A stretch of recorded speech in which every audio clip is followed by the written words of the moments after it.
श्रीमद् भगवद गीता के अनुसार ये तीन होते हैं इंसान की बर्बादी के कारण। गीता में भगवान श्री कृष्ण ने बर्बादी के इन तीन कारणों पर विशेष बल दिया है। भागवत गीता के बताए गए मनुष्य की बर्बादी के ये तीन कारण आज हर मनुष्य को जानना चाहिए। श्रीमद् भगवद गीता में भगवान श्री कृष्ण ने इंसान की बर्बादी के तीन ही कारण बताए थे। मनुष्य की बर्बादी के ये कारण आज भी की सटीक है।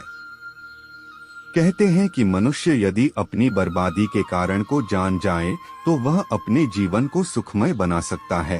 गीता में भगवान श्री कृष्ण ने बर्बादी के इन तीन कारणों पर विशेष बल दिया है। भागवत गीता के बताए गए मनुष्य की बर्बादी के ये तीन कारण आज हर मनुष्य को जानना चाहिए। यह कोई मैं नहीं बता रहा बल्कि गीता में ऐसा वर्णन मिलता है। क्या आप जानते हैं कि मनुष्य की बर्बादी के तीन कारण कौन कौन से हैं? यदि नहीं तो आगे हम इसे एक कहानी के आधार पर जानते हैं। प्राचीन काल में एक शाही परिवार में एक लड़के का जन्म हुआ। कम उम्र में ही शाही ठाठ से दूर गुरुकुल में भेज दिया था। गुरुकुल में यह बालक सबसे होनहार था।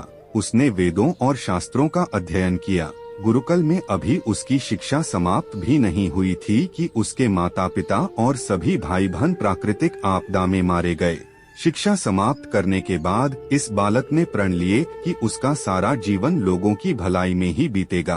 अब इस सन्यासी ने अपनी सारी महत्वाकांक्षा त्याग दी। वह सांसारिक वस्तुओं को छोड़कर हिमालय के जंगलों में चला गया। उसने लंबे समय तक तपस्या की। धीरे धीरे इस सन्यासी की चर्चा सभी जगह होने लगी। उस राज्य का राजा बहुत ही क्रूर व्यक्ति था। राजा ने सन्यासी से भेंट करने की ठानी, जिसके बाद राजा उस सन्यासी से इतना प्रभावित हुआ कि उसने अच्छाई की राह पर चलने की ठान ली। राजा मन ही मन सोचने लगा कि अगर ये सन्यासी मुझे चंद मिनटों में ही इतना कुछ बदल सकता है तो यदि ये मेरे पास रहने लगे तो मेरी जिंदगी ही बदल जाएगी। इसके बाद राजा ने सन्यासी से अपने साथ चलने के आग्रह करने लगा। सन्यासी इसके लिए मान गए और राजा उन्हें साथ लेकर महल में चले गए। वहां राजा ने सन्यासी को शाही कमरे में भोजन करवाया। सन्यासी ने राजा का धन्यवाद किया और जाने की आज्ञा मांगी, जिस पर राजा ने कहा, आप हमारे बगीचे में हमेशा के लिए रह सकते हैं। सन्यासी ने राजा के प्रस्ताव को स्वीकार कर लिया। बगीचे में सन्यासी के लिए एक कुटिया बना दी गई। राजा ने भी सन्यासी की खूब सेवा की। कुछ समय बाद अचानक राजा और रानी अपने पड़ोस के राज्य में चले गए।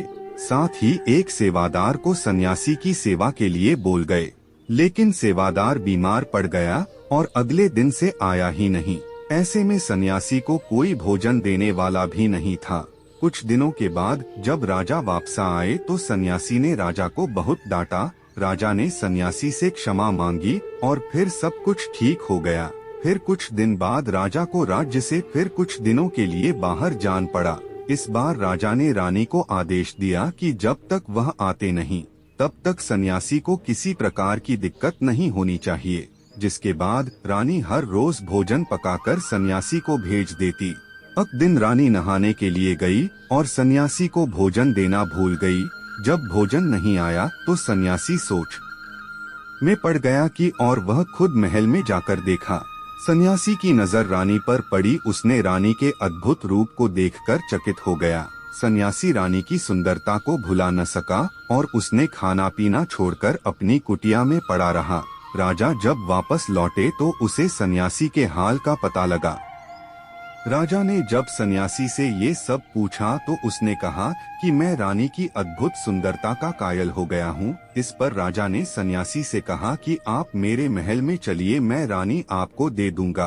कुछ दिनों के बाद रानी ने उस सन्यासी से कहा कि आप क्या थे और क्या हो गए? आज आप वासना के कारण मेरे गुलाम हो गए। यह सुनकर सन्यासी को महसूस हुआ कि वो तो एक सन्यासी है। सन्यासी जोर जोर से चिल्लाने लगे और रानी से कहा, मुझे क्षमा कर दीजिए। इस प्रसंग का सार ये है कि जब इच्छा पूरी नहीं होती है तो क्रोध उत्पन्न होता है और अगर पूरी हो जाए तो लालच बढ़ता है।